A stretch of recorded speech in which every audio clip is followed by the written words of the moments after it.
Well, I never thought of it again, Rayner told him. It was only when Mr. Amory said just now that Sir Claud had been poisoned with the hyacinth that it came back to me.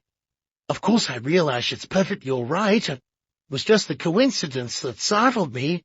The tablets might not have been hyacinth at all. It could have been one of the other tubes that she was handling. Japp now turned to the chair. Well, ma'am, he asked. What have you got to say about it? Lucia seemed quite composed as she answered, to make me sleep. Addressing Rayner again, Japp asked, You say she pretty well emptied the tube. It seems so to me, said Rayner.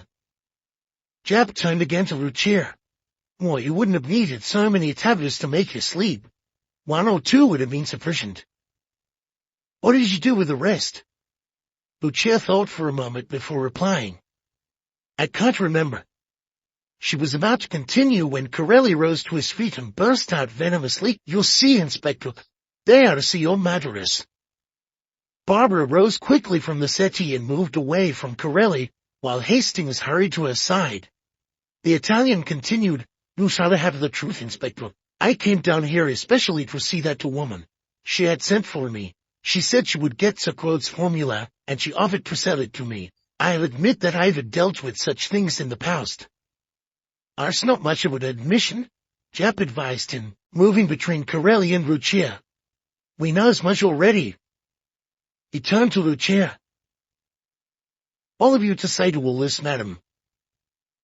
Lucia rose, her face drained of color, and Richard went to her. I'm not going to allow, he began when Japp stopped him. If you please, sir. Corelli spoke again. Just to look at that woman. None of you know who she is. But I do. She is the daughter of Selma Goods, the daughter of one of the most infamous women the world has ever known. It's not true, Richard, the chair cried. It's not true. Don't listen to it, or I'll break every bone in your body, Richard Amory growled at Corelli. Japp took a pace towards Richard. Keep calm, sir, do keep calm, please, he admonished. We've got to get to the bottom of this. Japp turned to Lucia. Now then, Mrs. Amory. There was a pause, and Lucia tried to speak. She began. She looked at her husband, and then at Poirot, holding out her hand helplessly to the detective. Have courage, madame, Poirot advised her. Trusting me? Tell them the truth. We have come to the point where lies will serve no longer. The truth will have to come out. Lucia looked pleadingly at Poirot. He merely repeated, Have courage, madame. See, be brave and speak. He returned to his position by the French windows. After a long pause, Lucia began to speak, her voice low and stifled. It is true that I am Selma Gertz's daughter. It is not true that I asked that man to come here, or that I offered to sell him Sir Claude's formula. He came here to blackmail me. Blackmail, gasped Richard, moving to her. Lucia turned to Richard. There was some urgency in her tone as she spoke. He threatened to tell you about my mother, unless I got the formula for him. And I didn't do it. I think he must have stolen it. He had the chance. He was alone in there, in the study, and I see now that he wanted me to take the hyacinth and kill myself, so that everyone would think that it was I who had stolen the formula. He almost hypnotized me. She broke down and sobbed on Richard's shoulder. With a cry of, Lucia, my darling, Richard embraced her. Then, passing his wife over to Miss Amory, who had risen, and who now embraced the distressed young woman consolingly, Richard addressed Japp. Inspector, I want to speak to you alone. Japp looked at Richard Amory for a moment and then gave a brief nod to Johnson. Are you well? He agreed. as the constable opened the door for Miss Amory and chair. Barbara and Hastings took the opportunity of returning for the garden through the French windows, while Edward Rayner, as he left, murmured to Richard, "I'm sorry, Mr. Amory, very sorry." As Corelli picked up his suitcase and followed Rayner out, Japp instructed his constable, "Keep your eye on Mrs. Amory, and also on Dr. Corelli." Corelli turned at the door, and Japp continued to the constable, "Must be no funny business for anyone, you understand?" "I understand, sir," replied Johnson as he followed Corelli out of the room. "I'm sorry, Mr. Amory," said Japp to Richard Amory, "but after what Mr. Rayner has told us, I'm bound to take every precaution, and I want Mr. Poirot to remain here as a witness to whatever you tell me." Richard approached Japp with the air of a man who has come to a momentous decision. Taking a deep breath, he spoke with determination. "Inspector." "Well, sir, what is it?" asked Japp. Very deliberately and slowly, Richard replied, "I think it's time I confessed.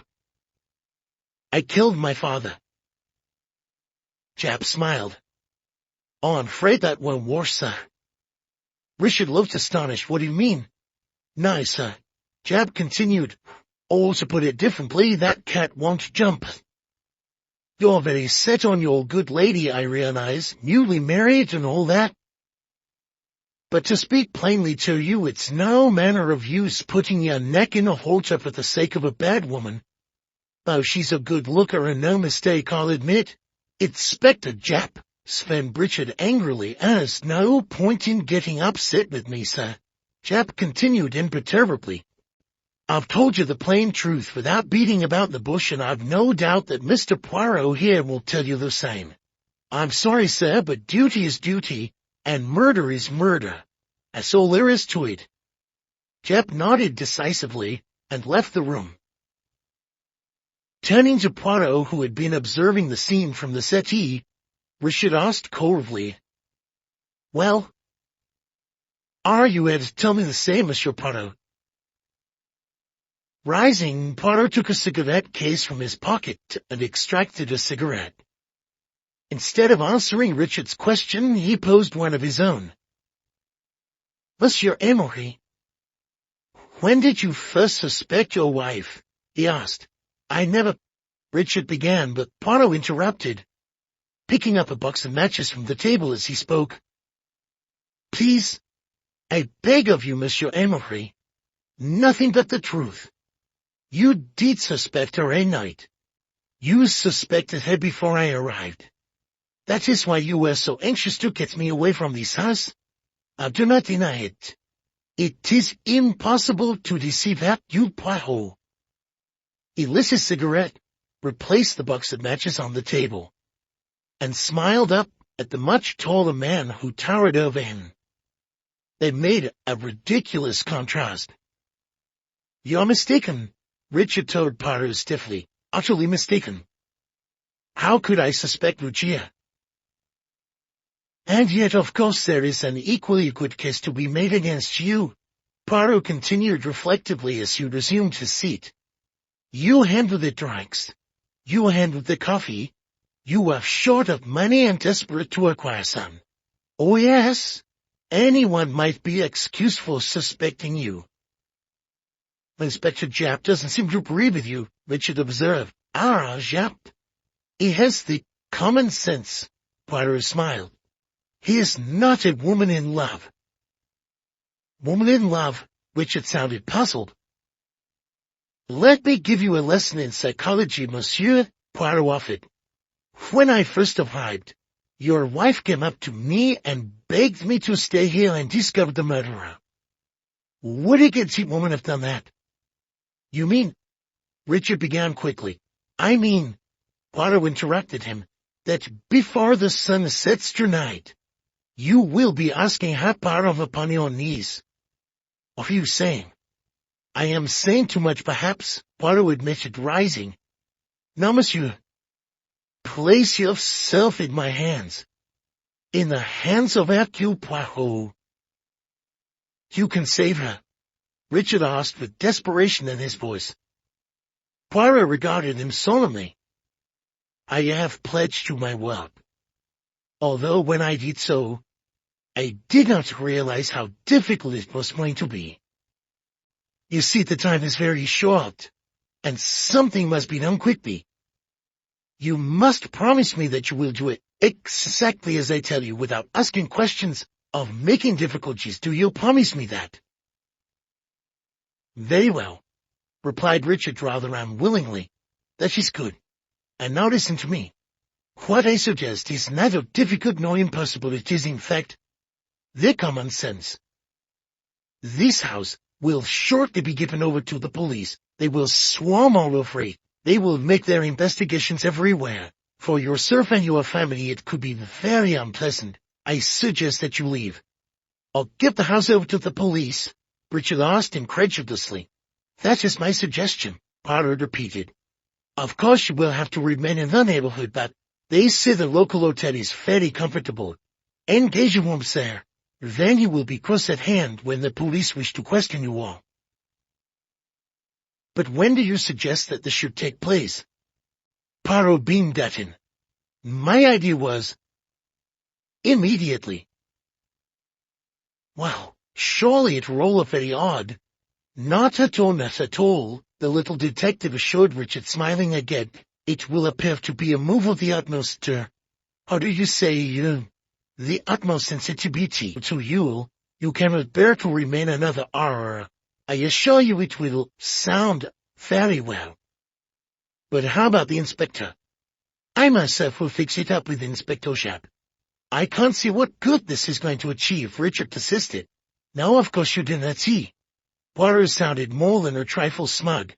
He shrugged his shoulders. It is not necessary that you should see. But I see. I, Hercule Poirot. That is enough. He took Richard by the shoulders. Go, and make the arrangements. Or if you cannot give your mind to it, let Raynor make them for you. Go, go. He almost pushed Richard to the door. With a final anxious look back at Poirot, Richard left the room. Ah, this English, how obstinate, muttered Poirot. He moved to the French windows and called, Mademoiselle Barbara. In answer to Poirot's call, Barbara Amory appeared outside the French windows. What is it? Has something else happened? She asked. Poirot gave her his most winning smile. Ah, mademoiselle, he said, I wonder if you might be able to spare my colleague Hastings for just a little minute or two, perhaps. Barbara's reply was accompanied by a skittish glance. So, you want to take my little pet away from me, do you? Just for a very short time, mademoiselle, I promise you. Then you shall, Monsieur Poirot. Turning back into the garden, Barbara called, My pet, you're wanted. I thank you. Poirot smiled again with a polite bow. Barbara returned to the garden, and a few moments later Hastings entered the library through the French windows, looking somewhat ashamed. And what have you to say for yourself? Poirot asked in a tone of mock annoyance. Hastings attempted an apologetic smile. It is all very well to put on the grain of the sheep, Poirot admonished him. I leave you here en garde, and the next thing I know you are promenading yourself with that very charming young lady in the garden. You are generally the most reliable of men, mon cher, but as soon as a pretty young woman appears upon the scene, your judgment flies out of the window. Citala. Hastings' sheepish grin faded, to be replaced by a blush of embarrassment. I said, I'm awfully sorry, Poirot, he exclaimed. I just stepped outside for a second, and then I saw you through the window coming into the room, so I thought it didn't matter. You mean you thought it better not to return to face me, declared Poirot. Well, my dear Hastings, you may have done the most irreparable damage. I found Caretti in here. The good Lord alone knows what he was doing, or what evidence he was tampering with. Oh, I say, Poirot, I really am sorry. Hastings apologized again. I'm most awfully sorry. If you have not done the damage irreparable, it is more by good luck than for any other reason. But now, mon ami, the moment has come when we must employ our little grey selves. Pretending to smack Hastings on the cheek, Poirot in fact gave his colleague an affectionate pat. "Ah, good. Let's get to work," Hastings exclaimed. "No, it is not good, my friend," Poirot told him. "It is bad. It is obscure." His face wore a troubled look as he continued. "It is dark as it was last night." He thought for a moment and then added, "But yes, I think there is perhaps an idea, the germ of an idea. Yes, we will start there." Looking completely mystified, Hastings asked, "What on earth are you talking about?" The tone of Poirot's voice changed.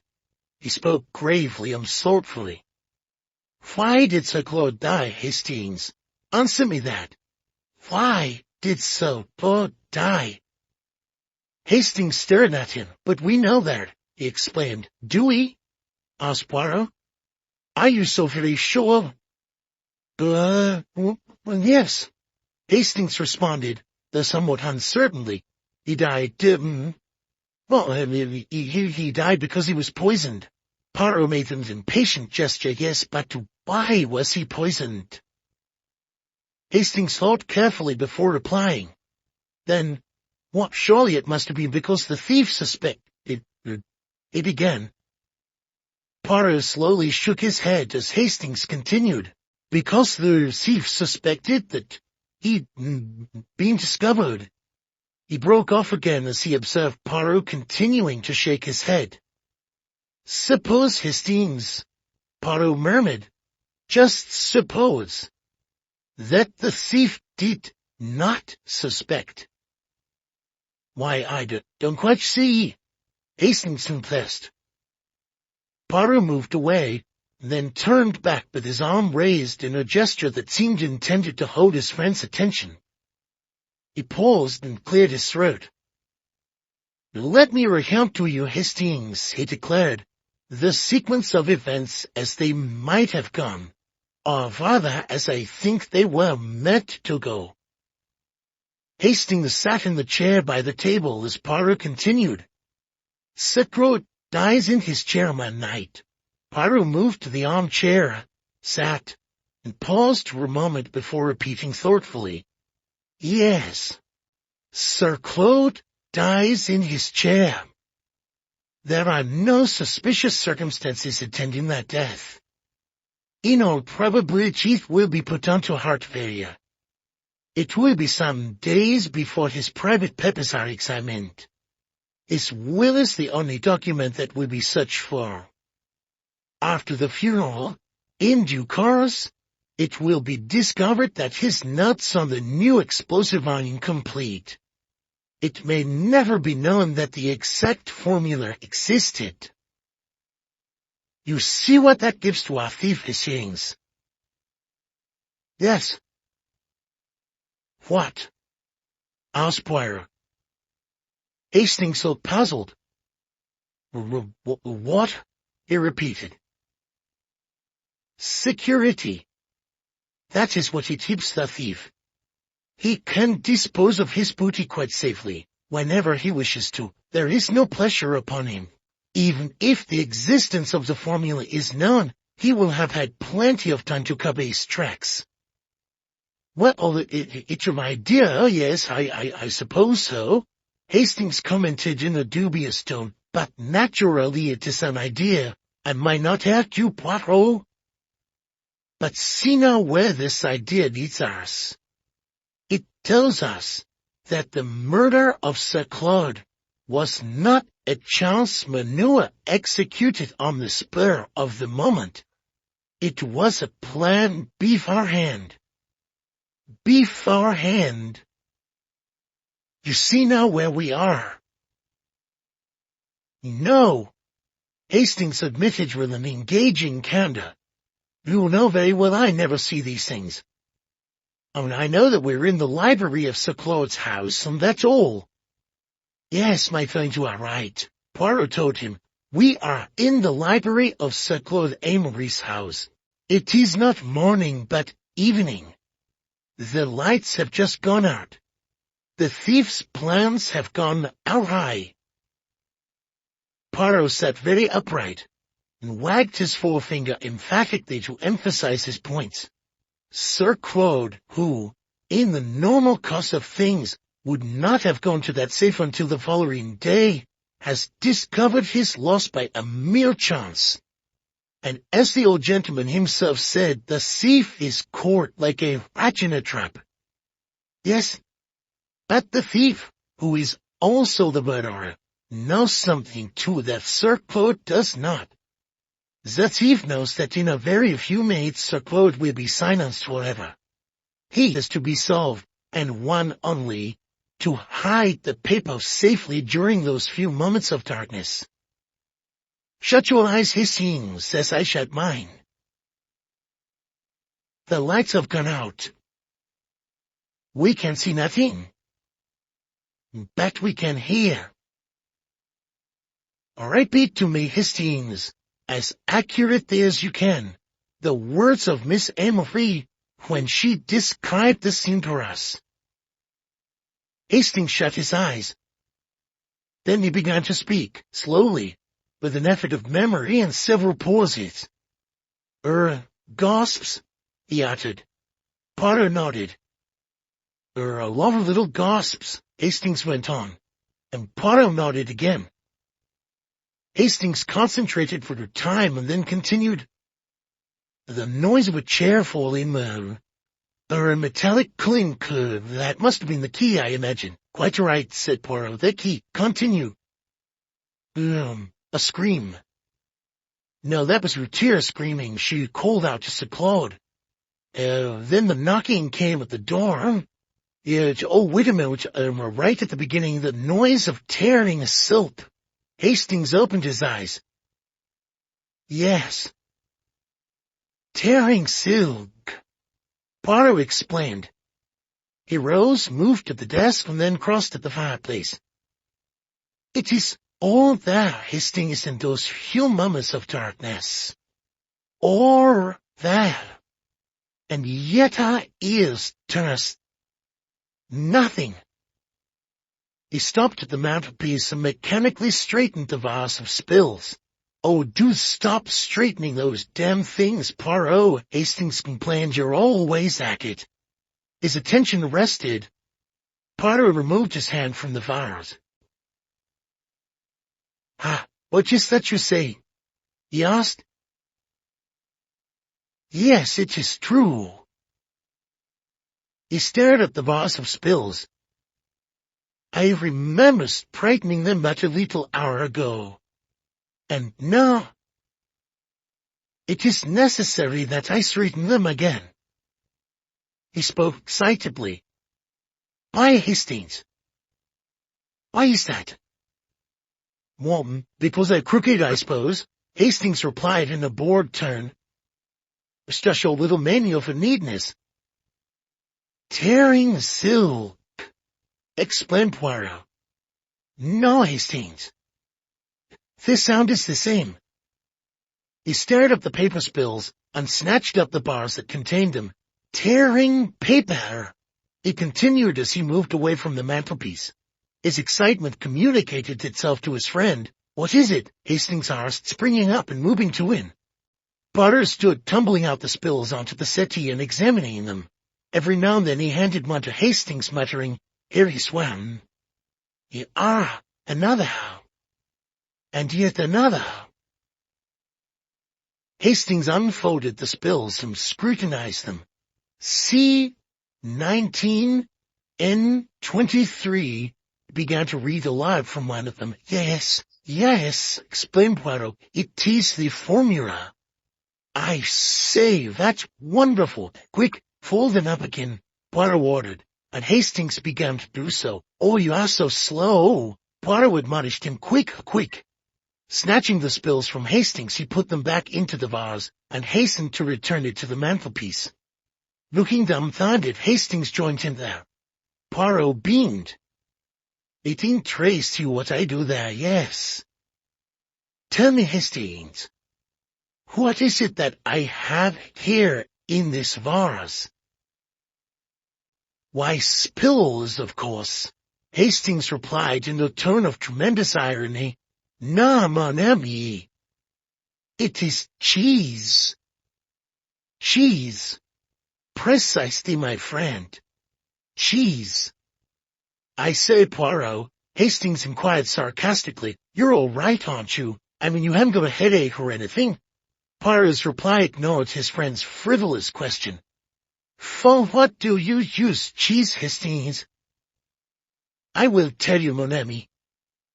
You use it to bait a mousetrap. We wait now for one thing only. The mouse. And the mouse? The mouse will come, my friend," Poirot assured Hastings. "Rest assured of that. I have sent him a message. He will not fail to respond." Before Hastings had time to react to Poirot's cryptic announcement, the door opened, and Edward Rayner entered the room. "Oh, you're here, Monsieur Poirot," the secretary observed, "and Captain Hastings also. Inspector Japp would like to speak to you both upstairs." "We will come at once," Poirot replied. Followed by Hastings, he walked to the door as Rayner entered the library and crossed to the fireplace. At the door, Poirot suddenly wheeled round to look at the secretary. "By the way, Mr. Rayner," the detective asked as he moved back to the center of the room, "do you by any chance know whether Dr. Cavarelli was here in the library at all this morning?" "Yes, he was," Rayner told the detective. "I found him here." "Ah." Poirot seemed pleased at this. "And what was he doing?" "Why, he was telephoning, I believe." "Was he telephoning when you came in?" "No, he was just coming back into the room. He'd been in Sir Claud's study." Poirot considered this for a moment and then asked Rayner, "Where exactly were you then? Can you remember?" Still standing by the fireplace, Rayner replied, "Oh, somewhere about here, I think." "Did you hear any of Dr. Garrett's conversation on the phone?" "No," said the secretary. "He made it perfectly clear that he wanted to be alone, so I played out." "I see." Poirot hesitated and then took a notebook and pencil from his pocket. Writing a few words on a page, he tore it out. "Hastings," he called. Hastings, who had been hovering by the door, came to him, and Poirot gave his friend the folded page. "Oh, would you be so kind as to take that up to Inspector Japp?" Rayner watched Hastings leave the room on his errand and then asked, "What was that all about?" Putting the notebook and pencil back in his pocket, Poirot replied, "I told Japp that I would be with him in a few minutes, and that I might be able to tell him the name of the murderer." "Really? You know who it is?" asked Rayner in a state of some excitement. There was a momentary pause. Hercule Poirot seemed to hold the secretary under the spell of his personality. Rayner watched the detective, fascinated, as he slowly began to speak. "Yes, I think I know who the murderer is." At last, Poirot announced, "I am reminded of another case not so long ago. Never shall I forget the killing of Lord Edgware. I was nearly defeated, yes, I, Hercule Poirot, by the extremely simple cunning of a vacant brain. You see, Monsieur Rayner, the very simple minded have often the genius to commit an uncomplicated crime and then leave it alone. Let us hope that the murderer of Sir Claud, on the other hand, is intelligent and superior, and thoroughly pleased with himself, and unable to resist, painting the lily." Poirot's eyes lit up in vivid animation. "Now, not sure that I understand you," said Rayner. You mean to say that it's not Mrs. Amory? No, it is not Mrs. Amory, Poirot told him. That is why I wrote my little note. That poor lady has suffered enough. She must be spared any further questioning. Rayna looked thoughtful and then exclaimed, Then I'll bet it's Corelli, yes? Poirot wagged a finger at him playfully. Monsieur Rayna, you must permit me to keep my little secret until the last moment. Taking out a handkerchief, he mopped his brow. Oh, mon Dieu, how hurt it is today, he complained. Would you like a drink? Asked Rayna. I'm forgetting my manners. I should have offered you one earlier. Poirot beamed. You are very kind. I will have a whiskey, please, if I may. Certainly. Just a moment. Rayna left the room while Poirot wandered across to the French windows and looked out into the garden for a moment. Then, moving to the settee, he shook the cushions before drifting across to the mantelpiece to examine the ornaments. In a few moments, Rayna returned with 2 whiskeys and sodas on her tray. He watched as Poirot lifted a hand to an ornament on the mantelpiece. This is a valuable antique, I fancy, Poirot remarked, picking up a jug. Is it? Was Rayna's uninterested comment. I don't know much about that kind of thing. Come have a drink, he suggested as he set his tray down on the coffee table.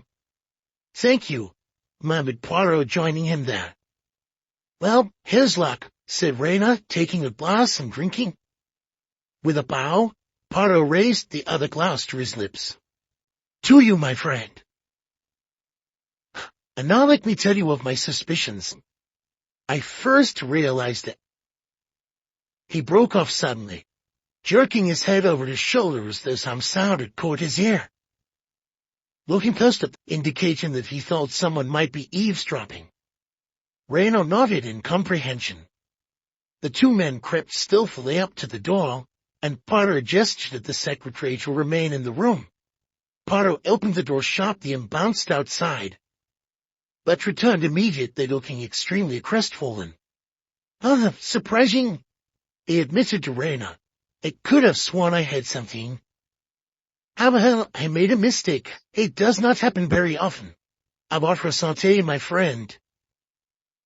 He drained the contents of his glass. Ah! Exclaimed Rayna as he also drank. I beg your pardon, asked Poirot. Nothing? A load off my mind, that's all. Poirot moved to the table and put his glass down. Do you know, Monsieur Rayna, he confided, to be absolutely honest with you, I have never become quite used to your English national drink, the whiskey. The taste, it faces me not. It is bitter.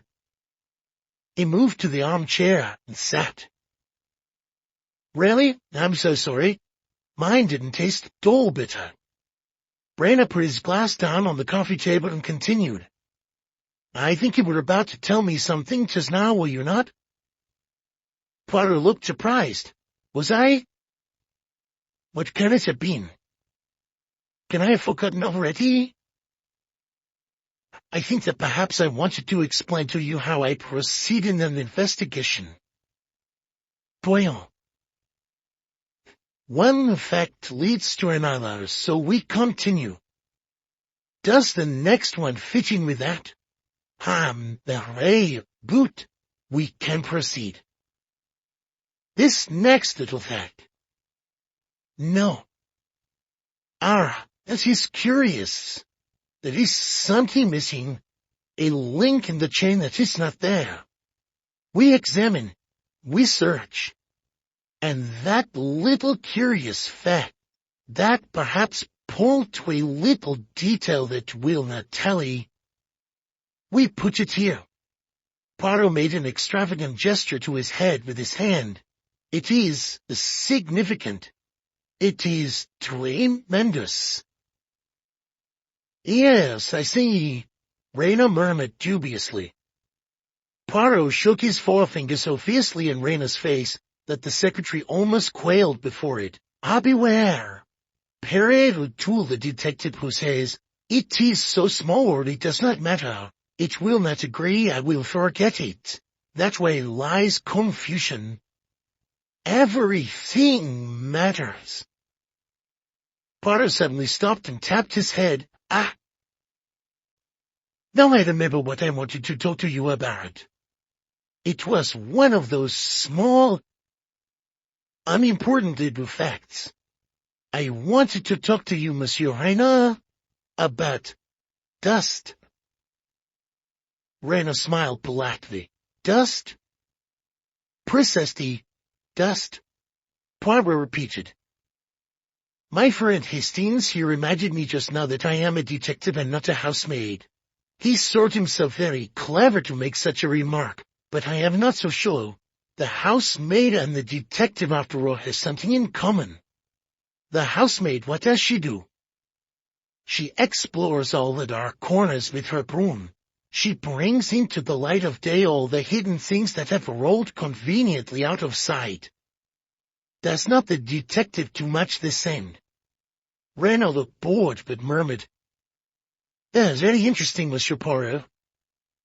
He moved to the chair by the table and sat, before asking, "But is that all you would plan you to say?" "No, not quite," replied Poirot. He leaned forward. "You did not throw dust in my eyes, Monsieur Reina." "Because there was no dust." "Do you understand?" The secretary stared at him intently. "No, I'm afraid I don't."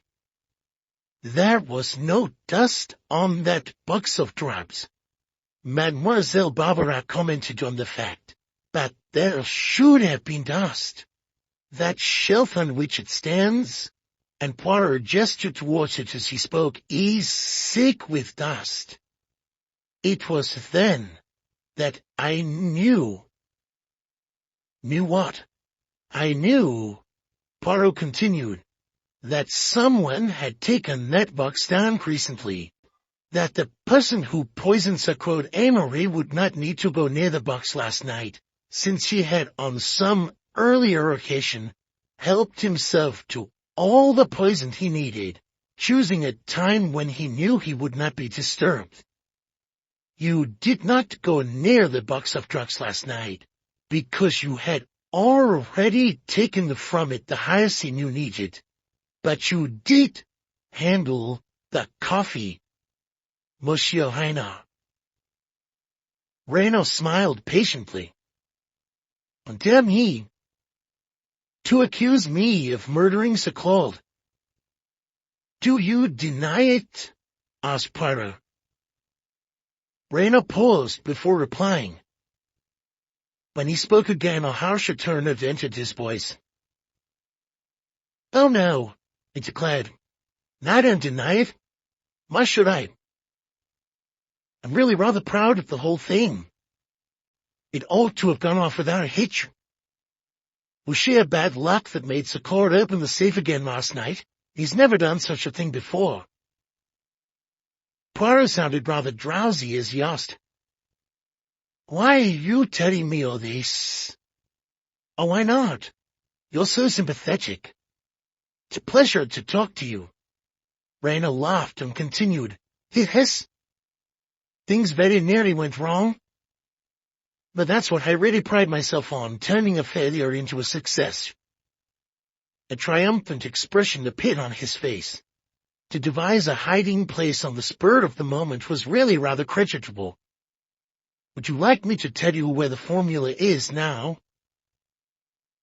His drowsiness now accentuated. Poirot seemed to find difficulty in speaking clearly. I do not understand you," he whispered. "Made one little mistake, Monsieur Poirot," Reina told him with a sneer. "You underestimated my intelligence. I wasn't really taken in just now by your ingenious red herring about poor old Corelli. A man with your brains couldn't seriously have believed that Corelli would be thinking about. You see, I'm playing for big stakes. That piece of paper delivered in the right quarters means £50,000 to me. He leaned back. Just think what a man of my ability can do with £50,000. In a voice of increasing drowsiness, Poirot managed to reply, I do not like to think of it. Well, perhaps not. I appreciate that, Rayna conceded. One has to allow for a different point of view. Poirot leaned forward and appeared to be making an effort to pull himself together. And it will not be so, he exclaimed. I will denounce you. Hercule Poirot. Oh. He broke off suddenly. Hercule Poirot will do nothing, declared Rayna, as the detective sank back in his seat. With a laugh which was close to a sneer, the secretary continued, You've never guessed, did you? Even when you said that the whiskey was bitter. You see, my dear Monsieur Poirot, I took not just one, but several tubes of hyacinth from that box. If anything, you've had slightly more than I gave Sir Claud. Mon Dieu! Poirot gasped, struggling to rise. In a weak voice he tried to call, Hastes. His voice faded away and he sank back into his chair. His eyelids closed. Rayna got to his feet, pushed his chair aside, and moved to stand over Poirot. Try to keep awake, Monsieur Poirot, he said. Surely you'd like to see where the formula was hidden, wouldn't you? He waited for a moment, but Poirot's eyes remained closed. A swift, dreamless sleep and no awakening, as our dear friend Coretti puts it, Rayna commented dryly as he went to the mantelpiece, took the spills, folded them, and put them in his pocket. He moved towards the French windows, pausing only to call over his shoulder, Goodbye, my dear Monsieur Poirot. He was about to step out into the garden when he was halted by the sound of Poirot's voice speaking cheerfully and naturally. But would you not like the envelope as well? Rayna spun around, and at the same moment Inspector Japp entered the library from the garden. Moving back a few steps, Rayna paused irresolutely and then decided to bolt. He rushed to the French windows, only to be seized by Japp and by Constable Johnson, who also suddenly appeared from the garden. Poirot rose from his chair, stretching himself. Well, my dear chap, he asked, did you get it all? Dragging Rayna back to the slide, every word thanks to your note, Poirot. You can hear everything perfectly from the terrace there just outside the window. Now, let's go over them and see what we can find. He pulled the spills from Rayna's pocket and threw them onto the coffee table. He next pulled out a small tube. Hyacinth. Empty.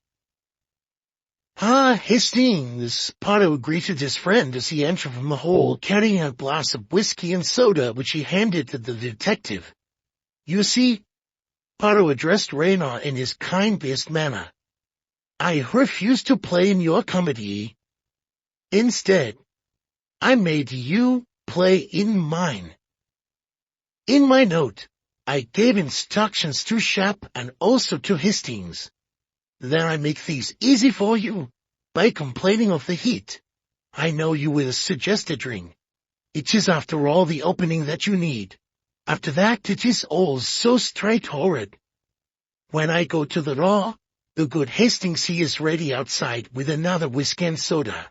I change glasses, and I am back again, and so on with the comedy. Poirot gave the glass back to Hastings. And myself. I think I play my part rather well, he declared. There was a pause while Poirot and Rayna surveyed each other. Then Rayna spoke.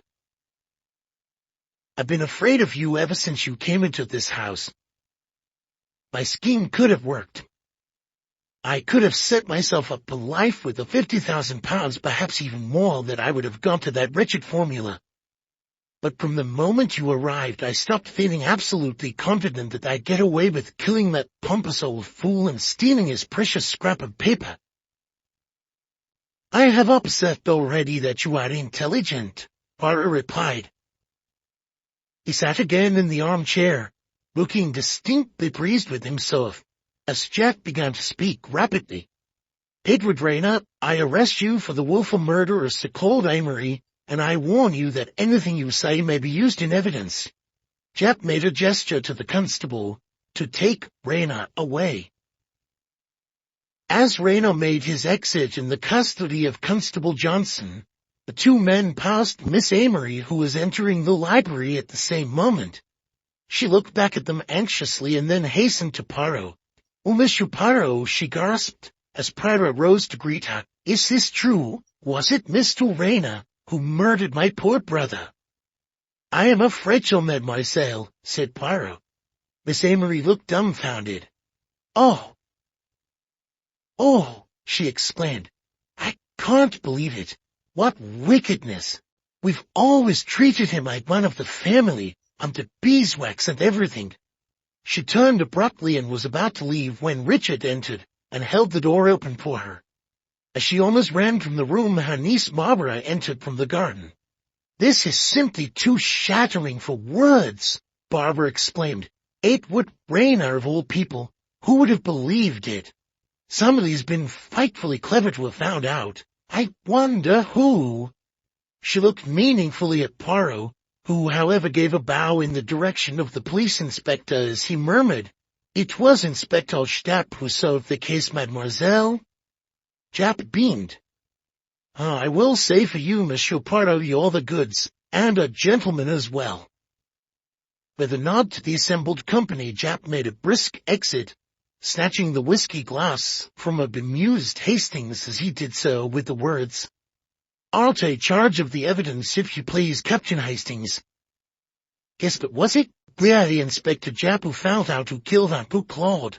Or," Barbara asked Poirot coyly as she approached him, "was it you, Monsieur Hercule Poirot?" Poirot moved to Hastings, putting an arm around his old friend. "Mademoiselle," he informed Barbara, "the real credit belongs to Hastings here. He made a remark of surpassing brilliance, which puts me on the right track. Take him into the garden, and make him tell you about it." He pushed Hastings towards Barbara and shepherded them both towards the French windows. "Ah, my pet," Barbara sighed comically to Hastings as they went out into the garden. Richard Amory was about to address Poirot when the door to the hall opened and Lucia entered.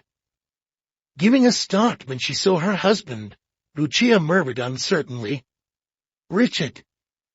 Richard turned to look at her. "Lucia." Lucia moved a few steps into the room. She began and then broke off. Richard approached her and then stopped. "You—" They both looked extremely nervous and ill at ease with each other. Then Lucia suddenly caught sight of Poirot and went to him with outstretched hands. "Monsieur Poirot, how can we ever thank you?" Poirot took both her hands in his.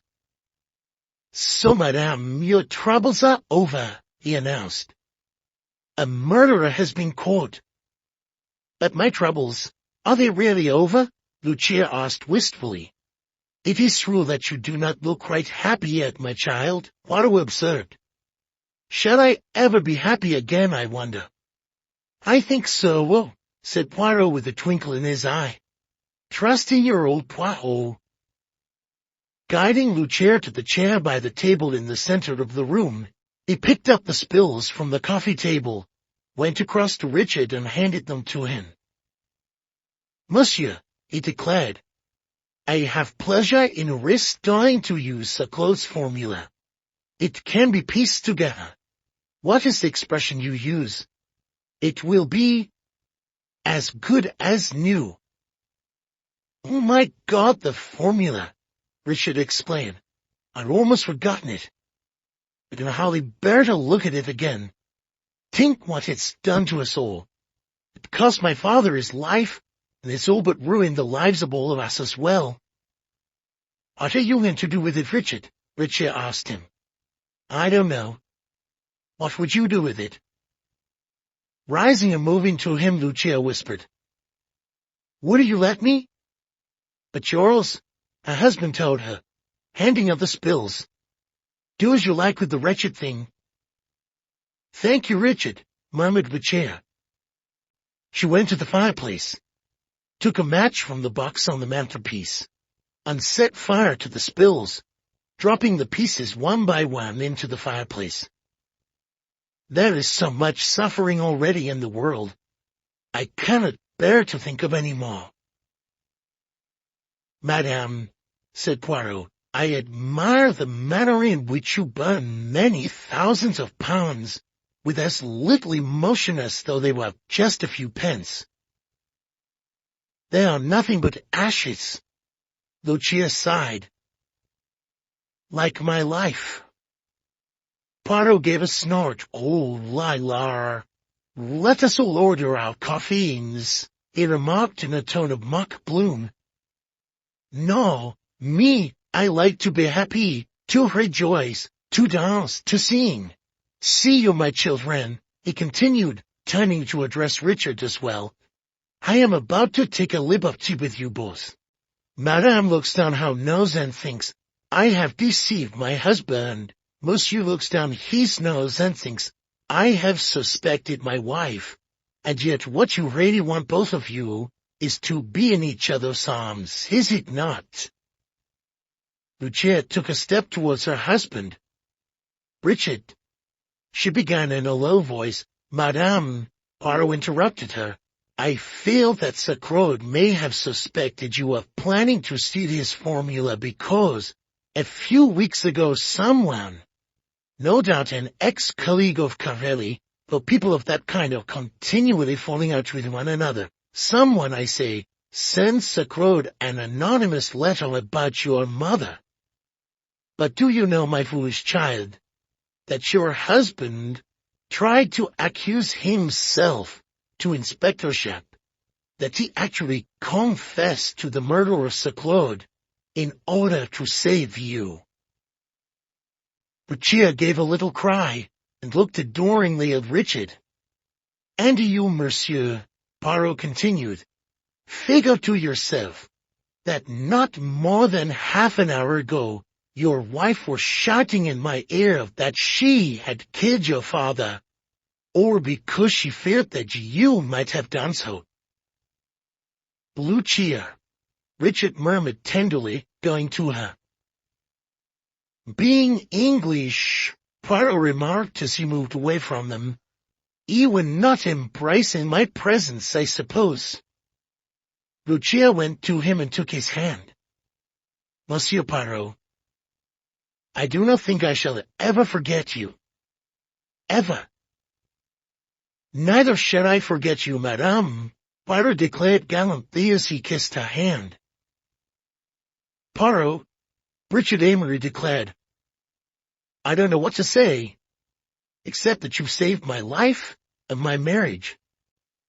I can't express what I feel. Do not derange yourself, my friend, replied Poirot. I am happy to have been of service to you. Lucia and Richard went out into the garden together, looking into each other's eyes, his arm around her shoulders. Following them to the window, Poirot called after them, Bless you, mes enfants. Oh, and if you encounter Miss Barbara in the garden, please ask her to return Captain Hastings to me. We must shortly begin our journey to London. Turning back into the room, his glance fell on the fireplace. Ah, he exclaimed as he went to the mantelpiece over the fireplace and straightened the spill vase. Voila! Now, order and neatness are restored. With that, Poirot walked towards the door with an air of immense satisfaction.